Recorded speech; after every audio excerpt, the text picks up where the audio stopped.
So the fact that we're here today raises the awareness of how critical this is. And these governments are making a public commitment to making sure that they're protecting the rights of children. My name is Garry Conille, and I am the Regional Director for UNICEF with Latin America and the Caribbean. I think it will be extremely significant, and for several reasons. First, these governments are publicly committing to doing everything they can to protect the rights of children on the move. And this is, of course, quite significant because it allows us to have a very specific instrument to hold them to account. But second, it also raises the spotlight on what we think is an incredibly important issue. Since the beginning of the year, over 30,000 children have crossed the Darien space. And 9 out of 10 of them are children that are less than 11 years old. Almost 24,000 children have crossed over from Guatemala to Mexico.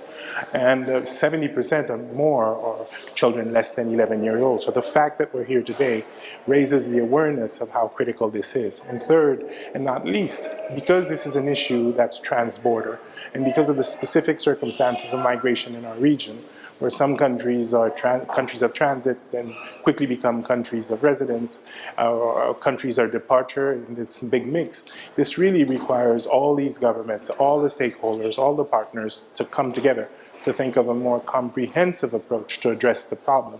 These types of engagements actually help us all partner in a much more effective way to ensure that we're looking at the whole context, the whole circumstances of these children, and we're providing solutions at every step of the way. Well, as we just said, first again, it allows us to, these governments are making a public commitment to making sure that they're protecting the rights of children. So this is an extremely important step. And second, it allows us to come together collectively, different governments and their different partners, to make sure that we're addressing the challenges at the different stages, different risks to children at different stages of the whole movement. And the third, of course, it allows us to ensure that we're all working together and we're identifying the challenges and we're providing reasonable responses to them in a timely way. Things like collecting data, understanding the risk, making sure that we have all the protection systems in place, making sure that we're addressing much more than the humanitarian component of the emergency, but we're also able to provide children with a broader way of basic services that are parts of their fundamental rights.